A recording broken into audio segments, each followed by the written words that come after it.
as suas mãos e vão aqui para frente.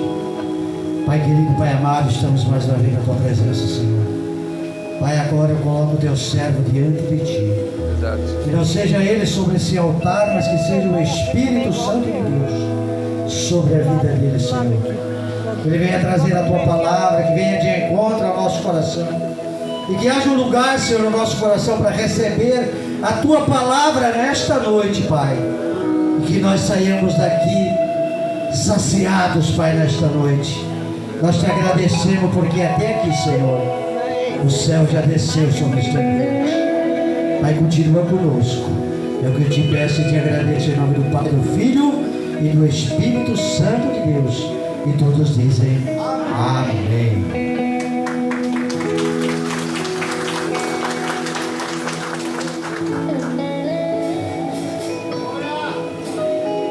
A paz do povo de Deus, amém? Glória a Deus, um privilégio muito grande, uma satisfação imensa. Estamos mais uma vez na casa do Pai. Vou convidar os irmãos a abrir as nossas Bíblias rapidamente.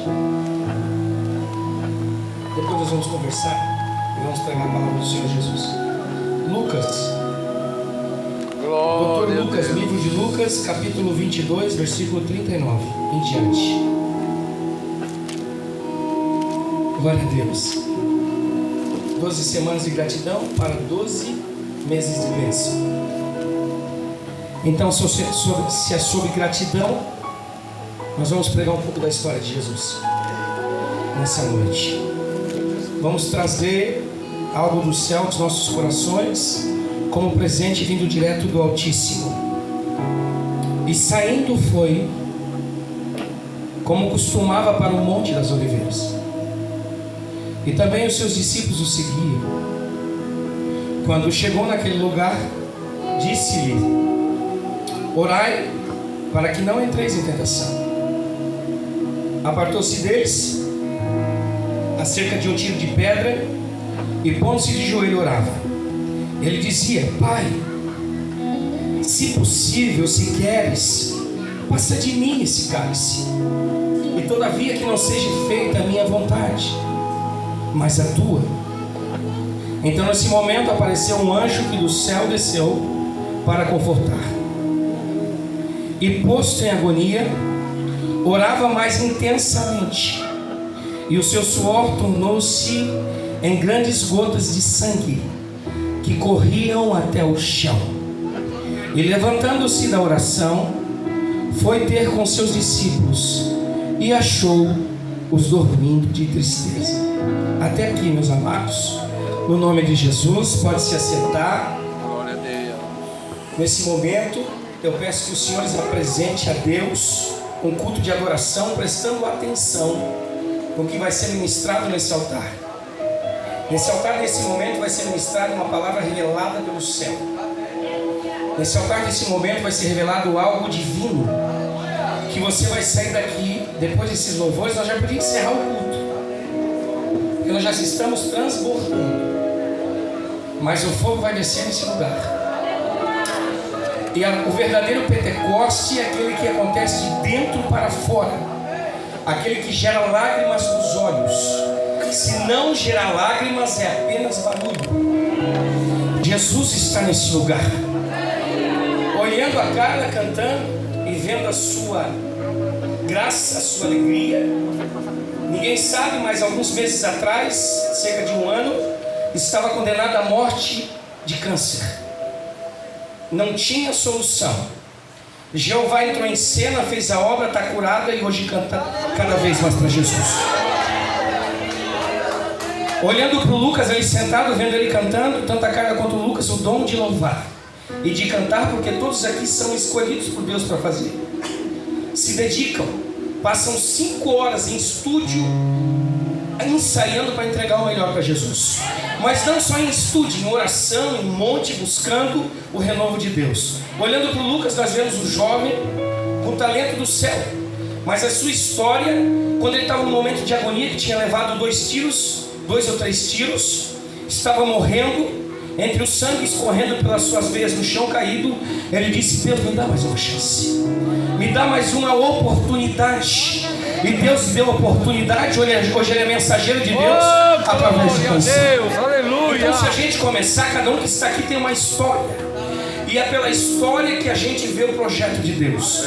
Quando você vê cantando, você diz: não, mas é só mais um talento. Mas tem uma história.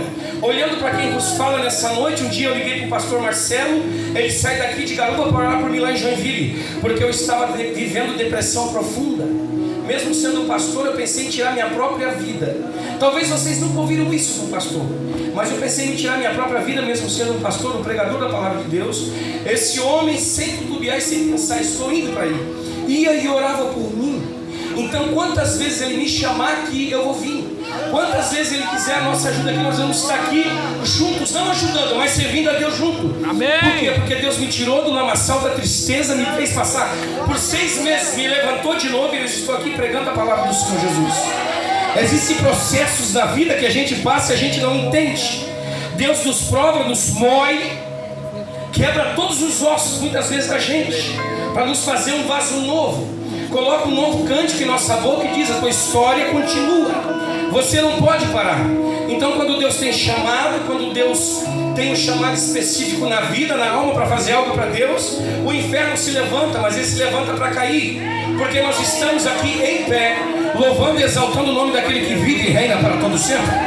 Eu não entendia, eu dizia: Deus, por que o pastor está depressivo? Porque eu sou pastor e estou passando por depressão. Hoje, quando vem uma pessoa para me orar da nossa igreja, chega na minha direção e diz: pastor, eu sofro de depressão. Eu abraço ela e digo: eu já senti essa tristeza, eu sei como que é. Eu quero te abraçar e quero te ajudar.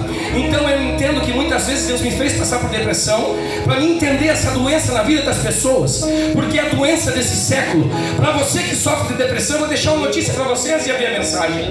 O mesmo Deus que me tirou do lamaçal, o mesmo Deus que me tirou da tristeza, da angústia mais profunda, Ele está aqui nessa noite, nesse lugar. E Ele tem poder de te curar da depressão mais profunda que você possa estar vivendo. Porque existe um chamado. E quando existe um chamado, fica tranquilo, você não vai morrer. Deus vai te dar a oportunidade, vai te levantar de novo. E agora a bênção da segunda casa será maior do que a da primeira. Queridos, mas nós só estamos começando. E começando essa mensagem nessa noite, nada melhor do que falar de Jesus quando se fala em gratidão. Então, quando eu lembro a história, quando eu lembro essa história que a gente vai mergulhar nessa noite, está aqui no esboço, mas se Deus quiser, não vou precisar usar. Deus colocou na minha memória. Eu tenho aqui, se eu esquecer de alguma coisa, amados, eu vou falar um negócio para vocês. Jesus Cristo de Nazaré. Jesus Cristo de Nazaré. O texto narra a história de Jesus Cristo de Nazaré. Era uma quinta-feira. A quinta-feira normal, eu não sei se era sol ou se estava chovendo, mas Jesus decidiu pegar 3 discípulos, Pedro, Tiago e João, e subiu o Monte das Oliveiras, um lugar chamado Getsemane. Quando ele chega nesse lugar, ele sente uma agonia na alma, ele sente uma agonia no ser, ele sente uma agonia mesmo sendo o Filho de Deus, uma agonia de morte.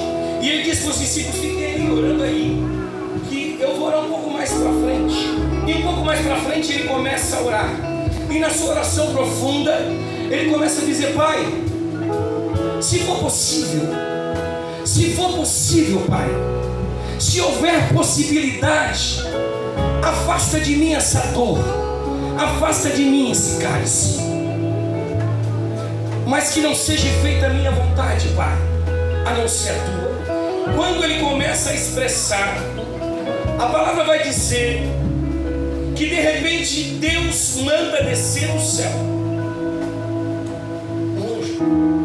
Mas pastor, não era Jesus, o Nazareno, aquele que curou a filha de Jairo, aquele que a caminho de Naim tinha um enterro, o defunto ia ser velado.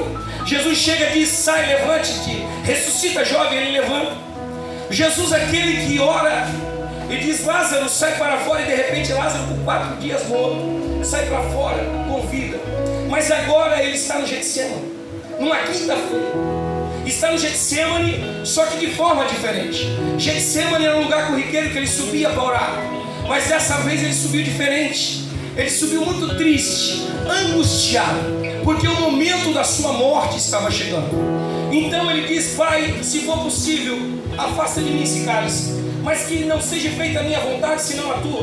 O texto diz que o Pai envia o anjo para descer do céu, para trazer a vaga ao coração, para trazer alegria, para trazer um pouco de conforto no coração de Jesus. Porque ali ele estava sofrendo não como Deus, mas como homem. Ali está sofrendo dores como homem. A sua hora estava chegando e era uma quinta-feira.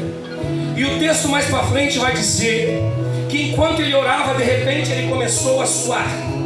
E o suor se começou a transformar em sangue. Não saía mais dos seus poros suor, saía sangue. E eu fui estudar sobre isso. Isso só acontece em cada 10 milhões de pessoas, uma passa por isso. É a causa do extremo estresse. É a causa do ápice do que o ser humano pode aguentar.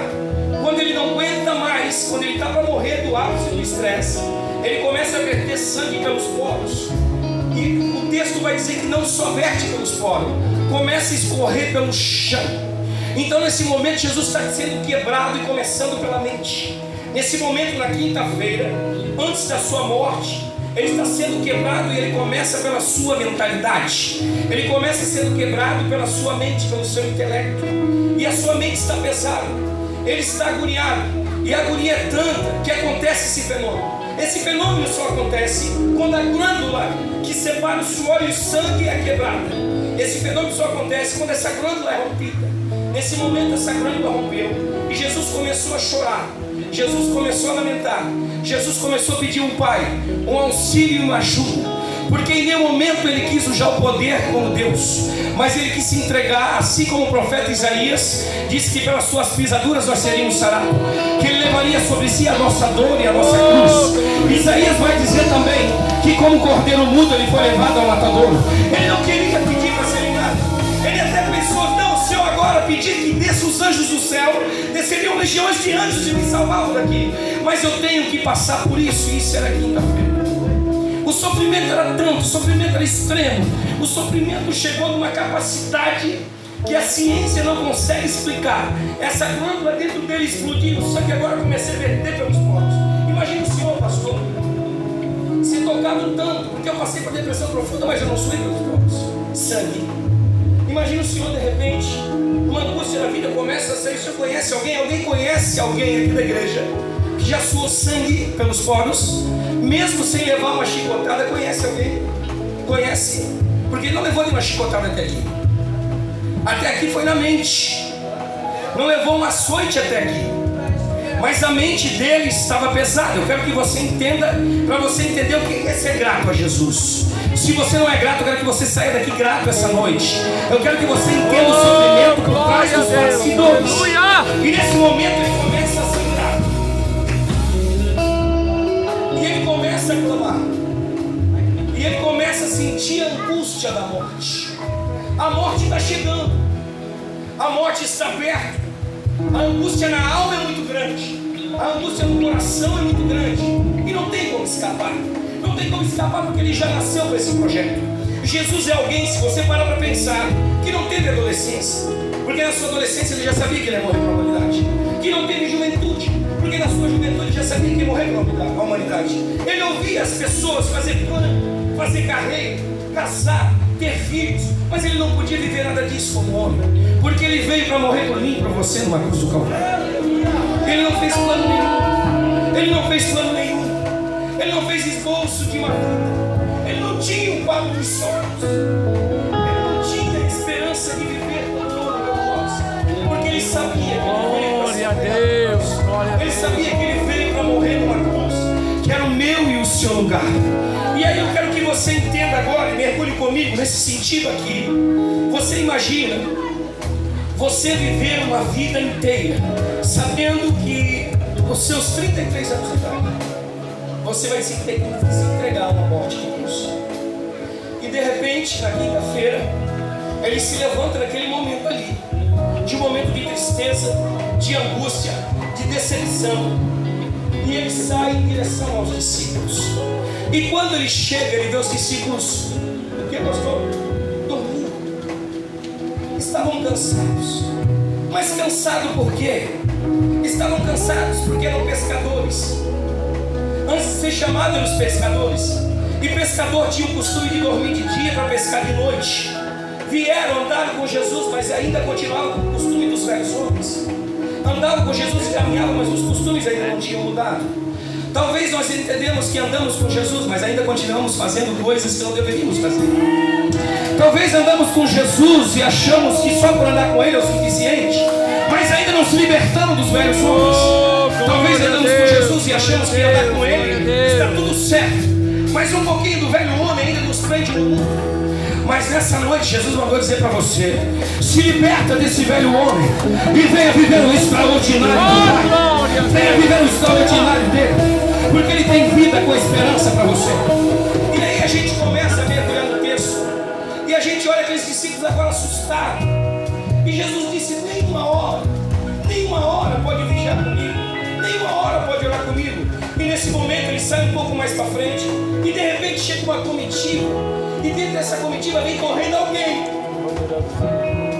Já não bastasse o sofrimento do Getsemane na oração, já não bastasse sangrar como sangue, como suor, e agora vem alguém correndo. Quem? Alguém que andava com ele, alguém que servia na mesa com ele, alguém que sentava para comer com ele, alguém que conhecia ele, não por ouvir falar, mas tinha intimidade com ele.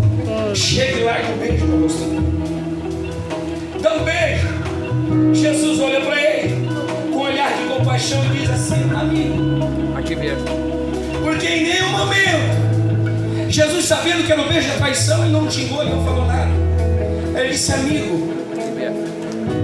Quando Jesus diz amigo, Jesus está dizendo assim: eu sei que tu fez, mas eu continuo te considerando amigo.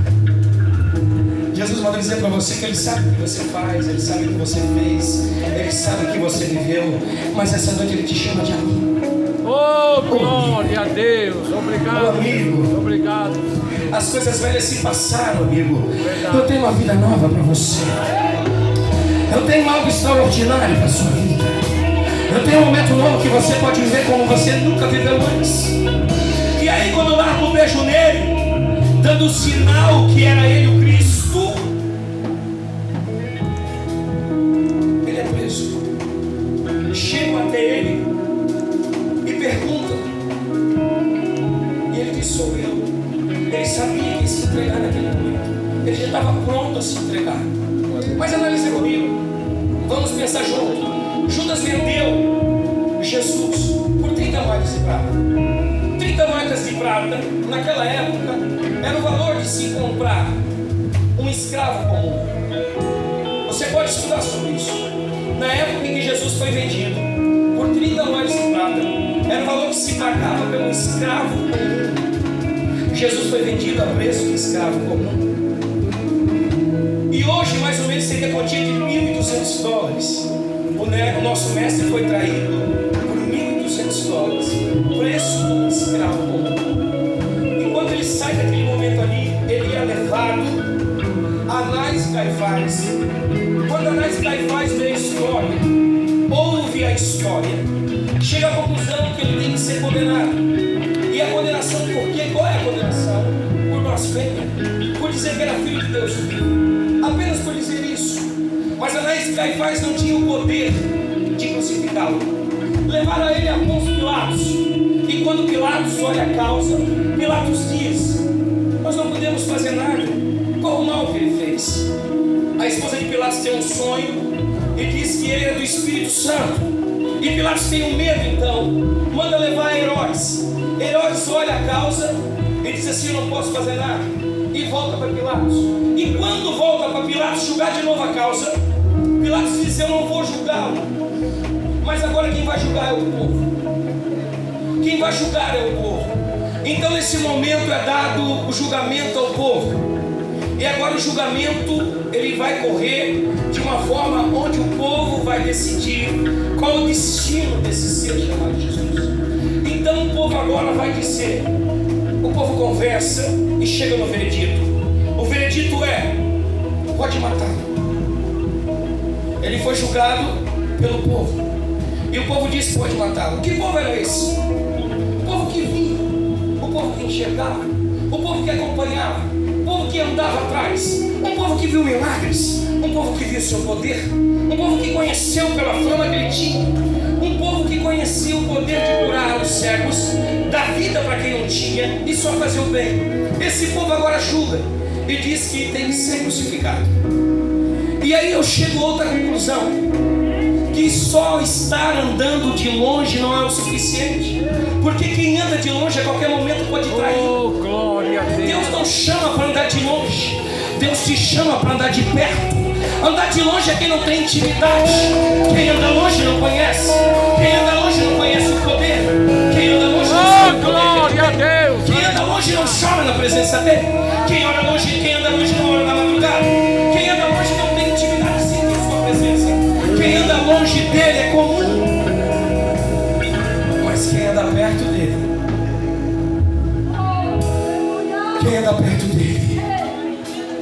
quando o nome dele é falado, você se arrepia do alto da cabeça à planta dos pés. Glória a Deus. Quem anda perto dele vive por gratidão, e não porque ele te dá alguma coisa.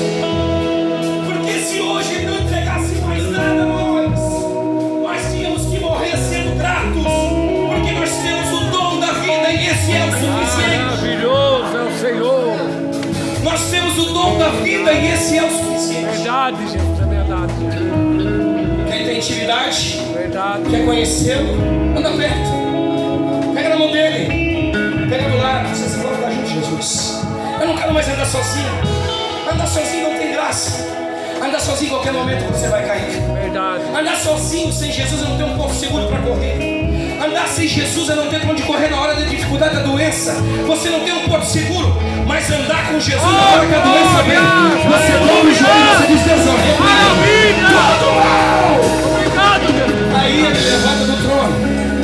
E se ele vê que não há força física em você, e ninguém vai te dar um afago, um carinho, ele mandou É maravilhoso. para te ajudar, porque ele é Deus. Vamos parar de andar de longe, vamos andar perto com gratidão. O tema é gratidão. E voltando à história, o povo julgou e o povo correu. Um julgamento fora da jurisdição, um julgamento errado que não era para acontecer, porque aconteceu na noite. E segundo a lei judaica, ninguém poderia ser condenado ou julgado na noite. Mas eles queriam correr para crucificar Jesus. Sexta-feira de manhã é amarrado numa coluna, chicoteado, chicote azorrado, ossos de dente de animais na ponta. Cada pegada que dava arrancava um pedaço da sua carne. Amarraram ele numa coluna para ele não correr, não podia correr. Chicotada, cuspida na cara, batida. E para complicar, arrancaram suas vestes. Apresentaram a ele júri popular nu, sem roupa. E para os homens da época era uma vergonha. Agora apresentaram Jesus para quem hoje o povo nu. E o povo vibrou. Chutei dele, mas leva ele para a cruz. Ele estava todo ensanguentado, cuspiam no seu rosto, chutavam ele como qualquer. E isso era sexta-feira. Às 9 da manhã, de tanto apanhar, agora é colocado uma cruz nas suas costas, para ele caminhar o que se chama Via Dolorosa. Na Via Dolorosa ele está levando a cruz agora que não era dele. A cruz era para Barrabás. Ele está levando a cruz do ladrão, do malfeitor, que de repente ele era do tamanho dele, era maior. Ele está levando, e segundo os historiadores, Flávio José, ele diz que a Via Dolorosa se fazia em 15 minutos de caminhada. Em 15 minutos de caminhada se fazia a Via Dolorosa. Mas como ele estava muito cansado e ensanguentado, ele demorou 3 horas. Quando é 9 horas da manhã, ele agora está no Monte Caveira para ser crucificado. Às 9 horas do volta, coloca ele na cruz, levando ele na cruz do centro. E agora, para complicar, depois de ser quebrada a mentalidade, de ser quebrado todo o seu corpo, coloca um prego nos seus pés, porque do alto da cabeça, a banda dos pés, Ele foi todo judiado, ensanguentado e acabado por mim e por você. Coloca ele nessa cruz. Pregam as suas mãos, pregam os seus pés, colocam ele lá para morrer. Gospem nele, ele pede água do vinagre. Ele olha para baixo e diz: Pai, isso é sexta-feira, mais ou menos 13h. Pai, perdoa-os, porque eles não sabem o que fazem. Apanhou a noite inteira, carregou uma cruz que não era dele, sofreu no Getsemane. Agora olha aquele monte de soldado que judiou dele e diz assim: Pai, perdoa-os, Pai, porque eles não sabem o que estão fazendo. Agora eu pergunto para você: que ser teria coragem de fazer isso? Quem seria outro alguém para fazer isso? Você conhece alguém que seria capaz de sofrer tanto e fazer isso? Porque se você conhece, me apresenta. Eu não conheço. Essa é a história de Jesus que a Bíblia narra. E de repente começam a se acabar as suas forças. As suas forças estão indo embora. Ele agora, como homem, já não sente mais a força. E quando é quase 3 horas da tarde, às 15 horas, a hora nona, ele olha para o Pai, depois de apanhar um monte, depois de ser crucificado, ele olha e diz: Pai, ô Pai, a Ti eu entrego o meu espírito. Eu entendo que, pastores, a morte não podia fazer nada. A morte se ausentou, porque ele morreu a hora que ele decidiu morrer. A morte sobre a minha e a sua vida, com a permissão dela, ela vem e nos leva. Mas com ele foi diferente. Ele disse: Pai, a Ti eu entrego o meu espírito. E ele vai falar uma palavra e ele diz assim: está consumado. Se ele não dissesse isso, talvez ficaria dias ali para morrer. Mas ele disse: chega, eu vou dizer que está tudo bem, e eu vou falar aqui da terra, e o Pai vai ouvir lá de cima e vai terminar com tudo isso. Hoje, de quem vos falo, é o intermediador entre Deus e o homem, Jesus Cristo de Nazaré. Que quando ele clama ao Pai, o Pai se levanta do trono ao teu favor. Quando você ora, o Pai se levanta ao trono, o Filho fala, o Pai se levanta do trono a teu favor. Sabe por quê? Sabe por quê? Porque na nona hora, quando ele diz está consumado, o texto bíblico vai dizer que houve um terremoto na face da terra. Você já ouviu outra pessoa morrer a ver terremoto? Quem já viu? Levanta a mão. Alguém morrer de um terremoto na terra? E o texto vai dizer que houve um terremoto. E o terremoto foi tão forte que no cemitério pessoas ressuscitaram e entraram andando em Jerusalém. Ele está morrendo, mas ele está trazendo vida para quem está morto. Ele morreu para trazer vida para você. Ele morreu para trazer vida para mim e para você. Ele morreu para mudar a nossa história. Ele morreu para nos dar o direito de viver. Ele morreu para nos dar o direito de salvação. Maravilha! E eu pergunto para você nessa noite: por que você só continua sobrevivendo se Ele quer que você viva? Amém. Pastor, como é que eu faço para viver? Para viver você tem que chamar Ele para perto. Porque quem segue de longe só sobrevive. Mas quem chama Ele para perto começa a viver, começa a viver, não sobrevive mais. Quem chama Ele para perto não começa mais a viver dependente de remédio faixa preta. Quem chama Ele para perto, Ele liberta de remédios. Quem chama Ele para perto, Ele cura. Quem chama Ele para perto, Ele está todos os dias com você na sua casa, onde você coloca a planta dos seus pés, quando você coloca a mão no volante do seu carro e você diz: papai, eu estou sozinho. Ele já senta do lado com você. E é tão lindo, é tanto poder, que nós estamos aqui no Brasil, na cidade de Galu, mas nesse momento Ele está lá em Joinville agindo também. Ele age aqui, age lá. E não é só no Brasil. Ele está agindo no Brasil, mas está agindo na Inglaterra, nos Estados Unidos, na Europa, no Canadá. Sabe o que eu aprendo? Eu aprendo onde houver um coração adorador, alguém que quer ir de perto. Ele está agindo, Ele está agindo. Ele está agindo aqui nessa casa, essa noite Ele está agindo. Ele está agindo. Maravilha! Maravilha! Obrigado. Morreu. É lindo, Jesus. É maravilhoso. Sábado, às 15 horas, ele morreu. Sexta-feira, às 15 horas, ele morreu. Sábado é feriado, é o dia santo dos israelitas. Mas quando é domingo de manhã,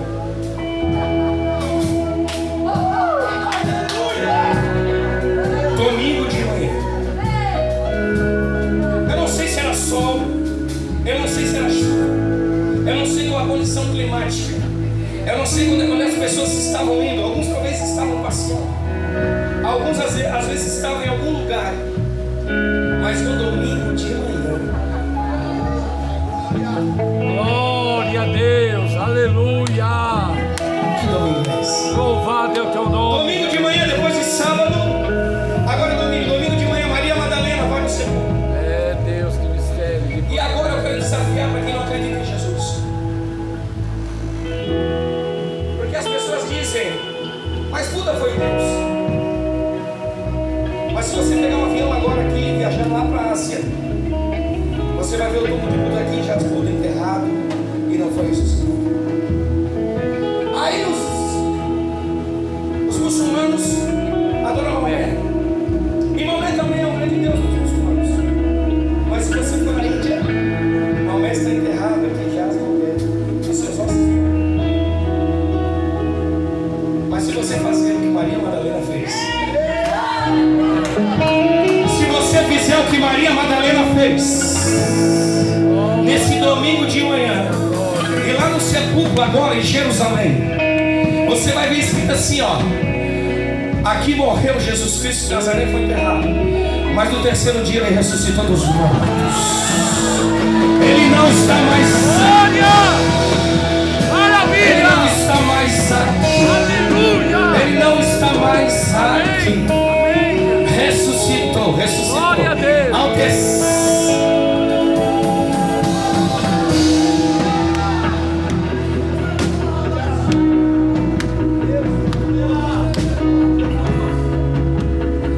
Maravilhoso é o Senhor.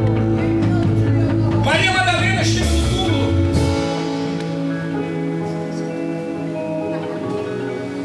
Maria Madalena chega no túmulo. Ela leva um susto. Como assim? Cadê o corpo dele? E de repente ele aparece para ela.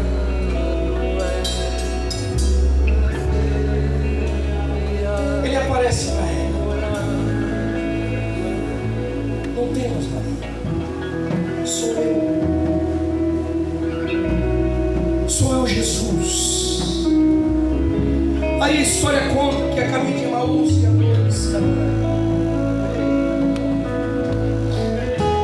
E de repente o terceiro ser se aproxima deles e começa a falar palavras maravilhosas. E um olha para o outro e diz assim: quem é esse? Quem é esse? E quando ele fala essas palavras, parece que penetra a nossa alma de uma forma que eu nunca vi. Quem é esse? E ele sai dali, a história prolongada, e ele pergunta: cadê os discípulos? Cadê Pedro? Cadê Pedrão? Cadê ele? Glória a Deus! E a Bíblia vai dizer que ele sai daquela sequência e agora ele vai lá na praia. E de longe ele diz: Pedro, ô Pedro, Pedro. Diz assim, João falou: conhece essa voz? Imagina a saudade dele. Sabe por que a gente conhece a voz de Jesus? Porque quem anda perto conhece a voz. Quem anda perto ouve a voz. O sotaque, a dicção. Eu conheço essa voz. Essa voz é diferente. O Pedrão e o João voltam para a velha vida, né? Voltaram para a velha vida, voltaram a pescar. Voltaram a pescar. Eu imagino o coração de Pedro, que havia negado, sumiu de cena.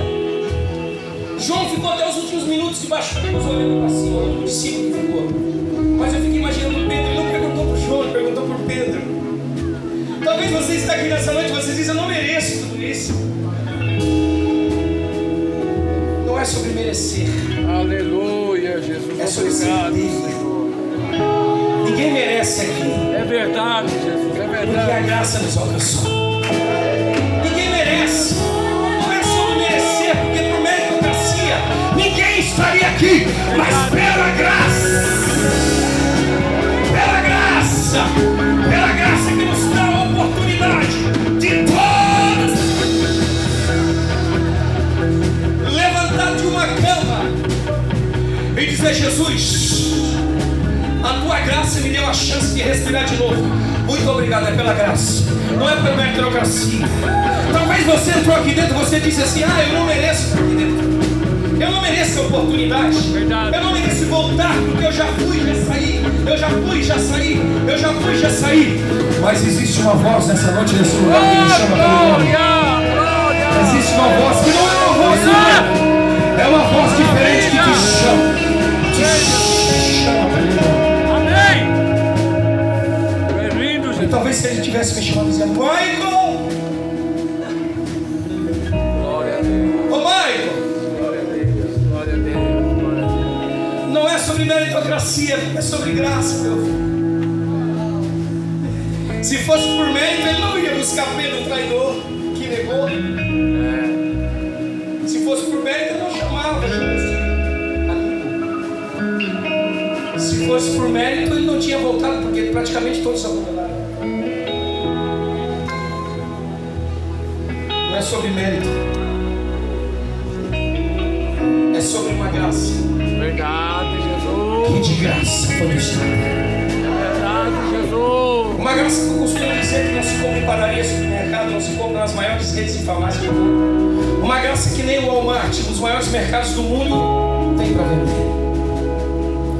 Uma graça que quando você dobra o joelho, você conecta com Ele, você chama Ele para perto, ela é derramada sobre a minha e a sua vida. Uma graça chamada favor imerecido. É verdade.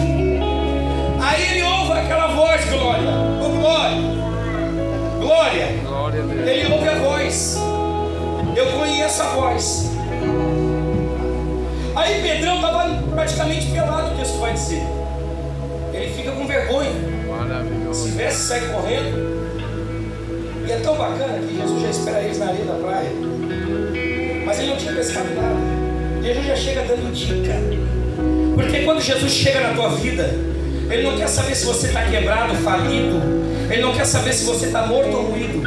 Ele já chega mandando, dando a direção para onde você tem que lançar a rede.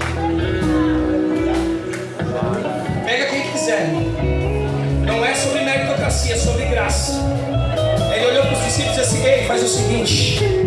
Vocês já me ouviram fazer lá no lago de Genezaré, que eu mandei jogar na rede para a direita, joga de volta, agora a direita vai. Joga, vocês conhecem e sabem quem está falando. E eles jogam a rede, não tinha pescado nada. E o texto vai dizer que 152 grandes peixes foram pegos naquele momento. Puxaram a rede, encheram o barco de peixe. Pedrão nem tira o peixe da rede sério, já sai correndo. Quando ele chega na beira da praia, o texto vai dizer que tem uma fogueira. Tem uma fogueira. E na fogueira tem peixe e tem pão. Agora eu pergunto: peixe da onde você está falando? Da onde veio esse peixe? O mar não estava no peixe. Eu pergunto para você: que peixe é esse que estava naquele mar não estava no peixe? Só deu peixe porque ele quis. Eu não sei qual era o sabor do peixe, Najé. Eu não sei se era salmão. Glória a Deus. Eu não sei se era o mesmo peixe da Amazônia. Eu não sei qual tipo de peixe era. Mas eu tenho certeza que Pedro, Tiago, João e Jesus comeram o melhor peixe da vida deles. O melhor pão, porque o pão veio do céu, esse peixe também veio do céu. Foi o melhor presente, o melhor peixe, o melhor pão naquele momento. E eles ali festejaram o quê? Se eram traidores, se largaram a vida com Jesus e agora voltaram a pescar, largaram o ministério, mas Jesus não está olhando para isso. Jesus mandou te dizer para você que Ele continua te esperando, porque é uma festa quando você voltar. Maravilha. O peixe e o pão já estão na brasa. O Pai está te esperando. Maravilhoso. O peixe e o pão já estão na brasa. A mesa já está posta. Só falta você. Pedro, tudo certo? Você alimentou bem? Deixa eu te perguntar uma coisa. Já estou encerrando. Deixa eu te perguntar uma coisa, Pedro. Pedro, eu vou te perguntar sobre a proximidade. É sobre intimidade. Pedrão, tu me ama? Tu me ama, Pedro? Eu te amo, Senhor. É verdade, Jesus. Obrigado, Senhor. Talvez se Pedro fosse dizer alguma coisa, ia ser muita saudade. Saudade de Deus. Eu não sei qual é o tamanho da tua saudade.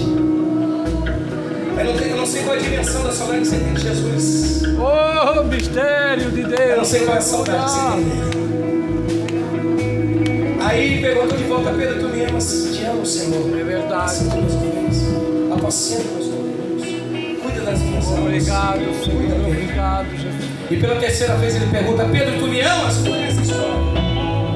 Aí Pedro vai dizer: Senhor, tu sabe de todas as coisas. Eu posso falar qualquer coisa, tu sabe do meu coração.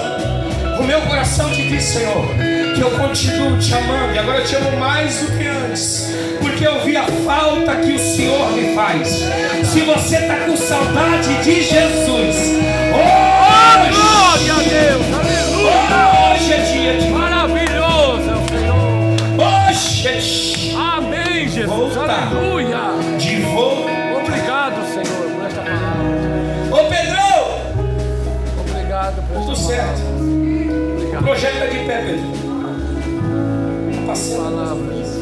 Que palavra maravilhosa. Pedro, fica tranquilo. Não é sobre estar preparado, é sobre ter um chamado debaixo da graça. Porque Deus não chama os capacitados. Isso não é frase nem jargão. Deus só capacita quem chama. Porque se não chamasse os capacitados, está aí nos altares advogados, juízes pregando a palavra. Verdade. Mas Deus pega e salva o analfabeto. Coloca um novo cântico na boca dele, derrama nele a presença do Espírito Santo, leva o analfabeto às nações, porque ele é Deus. E o que ele mais sabe fazer, a especialidade dele, é operar milagre, é pegar as coisas loucas desse mundo para confundir as sábias. E agora quem olha para você, ele mudou. Aleluia. Mas ele parece intelectual. Maravilhoso. É porque onde Jesus entra tudo muda. Não é sobre inteligência humana. Quando você se entrega para Jesus, Ele te derrama na sua vida sabedoria. É diferente, porque a terra gera inteligência, mas o céu gera sabedoria. Porque a palavra vai dizer que o temor ao Senhor é o princípio da Sabedoria. Da onde vem a sabedoria? Do alto. A terra gera inteligência, o céu gera sabedoria. Aí você decide se você quer viver focado na terra ou focado no céu.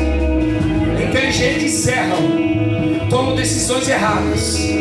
Os sábios que esperam no Senhor, eles tomam as decisões conforme a vontade do Pai.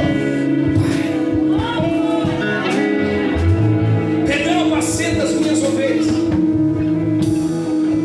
E o texto vai dizer que Pedro leva aquilo com veemência para a sua vida.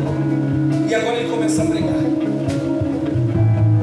Atos capítulo 2 vai dizer que todos estavam reunidos no mesmo lugar. E de repente veio do céu como o som de um vento. Só que nesse momento, Jesus reúne todos os discípulos, se despede e diz: é o seguinte, meus amados, eu estou indo para o Pai preparar o quê? Morada. Mas não é qualquer morada. Eu estou indo preparar morada para vocês tudo. Fique tranquilo, eu vou voltar e vou levar comigo. Só que eu vou preparar morada. E essa morada não é qualquer morada. Deixa eu narrar um pouco da morada para você. João, quando estava na ilha de Patmos,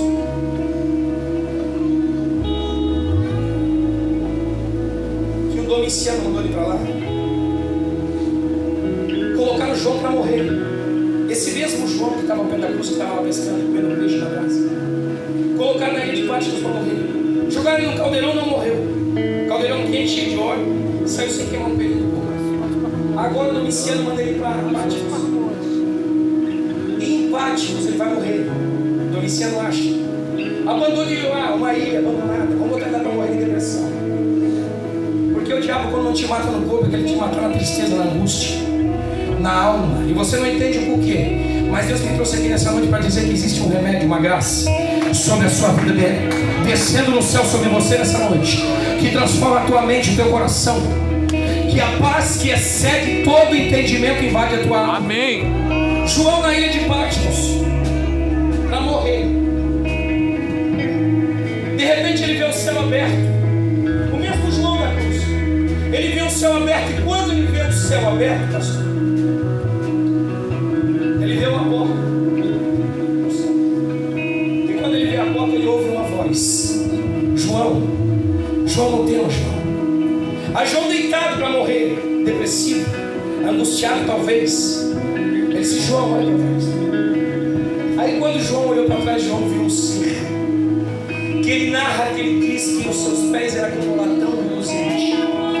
Ele vê Jesus transformado, e esse ser, quando mostra o céu, leva ele para lá. E João agora participa da maior experiência que ele já viveu, porque não é sobre idade. Você pode até dizer: eu estou com 80 anos, pastor, eu estou com 79. João tinha 90 e poucos anos, quase 100, quando teve essa experiência. E de repente ele vê o céu elevado, e João viu um pouco dessa morada na janela. João disse que a Nova Jerusalém, que descerá do céu, ela é quadrangular, as ruas são de ouro, não é qualquer morada, os muros são de jaspe. Eu não sei como é a coluna da minha casa lá, eu não sei como é que é a garagem da minha casa naquele lugar, só que eu sei que eu vou ter um monte de vizinho lá. Você. E João viu tudo isso, a cidade santa sendo preparada. João ouviu aquele dia e viu depois. E João disse que tem uma praça nessa cidade, e nessa cidade tem um rio, e o rio se chama Rio da Água da Vida, que a água da vida sempre estará nesse rio. E agora a boa notícia é que nós vamos viver lá para todo sempre com Jesus. Esse João e o Pedrão foram chamados. De repente o vento agora invade aquele lugar, e a palavra vai dizer que eles estavam esperando pela manifestação do Espírito Santo, que era uma promessa de Cristo. E de repente um vento como de um som impetuoso invadiu aquele lugar, e a palavra vai dizer que 120 que estavam esperando foram todos batizados com o Espírito Santo, e o fogo desceu naquele lugar. O povo começou a chegar, a multidão começou a se aproximar. Agora o Pedrão, que negou lá atrás, que Jesus disse: Pedro, cuida das minhas ovelhas, vai pregar depois desse terremoto, depois desse avivamento. E Pedro pega uma palavra, e de repente ele faz o convite. Pode se colocar de pé nesse momento. Pedro faz o convite. Depois do terremoto, o que aconteceu? Pedro agora faz o convite. Se tinha alguém que queria fazer parte desse reino, e a palavra vai dizer que 3.000 almas que vieram só para olhar o barulho de longe começaram a se aproximar e entregaram para o Evangelho de Jesus Cristo. Não é sobre meritocracia, é sobre graça. Deus te chama para uma grande obra nessa noite. Ele não está olhando se você está pronto ou não. Você aprende do caminho. Jeová te chama nessa noite. Eu quero perguntar: cadê a primeira pessoa para Jesus aqui nessa noite? Cadê o primeiro para Jesus aqui nessa noite? Cadê aquele que largou a mão do arado, assim como Pedro voltou para a velha vida e agora vive uma vida fraca, mais ou menos na presença? Cadê você? Deus te chama nessa noite. Deus te chama nessa noite. Jesus está voltando para buscar a igreja. Nós vamos morar nesse lugar para o que João viu para todo sempre. E eu quero perguntar se você quer ir para lá. Não só se você quer ir para lá, mas se você quer fazer parte desse exército que vai levar um povo muito grande, um grande número de povo para esse céu, para esse lugar, para essa cidade santa. Cadê você? Glória a Deus. Cadê você? Cadê você? Que tem feito as coisas mais ou menos. Cadê você? Talvez você maravilhoso é o Senhor. já serve. Talvez você já adora, mas você não se sente pronto. Talvez você se sente incapaz. Talvez você não se sente merecedor de tudo isso. Mas essa graça que a gente pregou nessa noite, que começa lá no Getsêmani com a doação de morte. Ele foi todo quebrado pelas nossas transgressões e ferido pelas nossas iniquidades. Essa graça está nesse lugar nessa noite. Enquanto eles cantam, João viu. Deixa Deus tocar no teu coração. Eu quero orar por você. Eu quero que você venha para frente. Nós vamos orar por você. Você quer uma etapa, um novo momento, uma nova história. São poucas pessoas. Deus quer você. Aleluia, Jesus. Não é sobre a tua capacidade. É sobre a graça.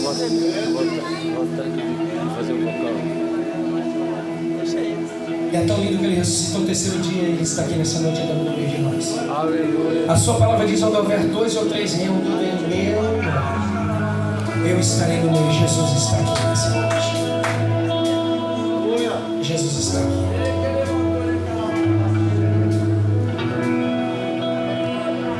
12 semanas de gratidão.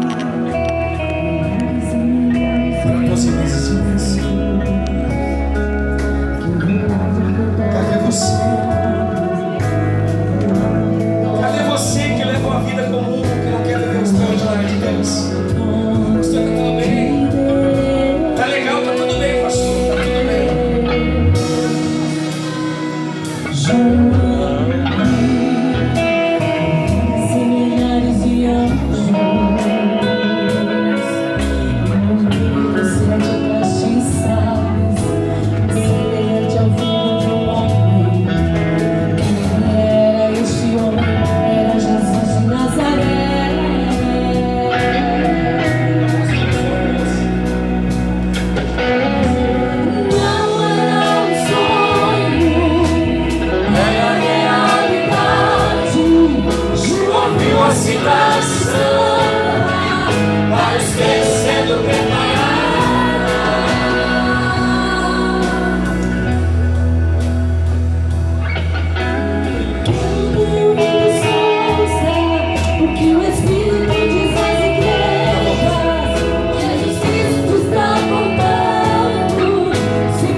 das igrejas.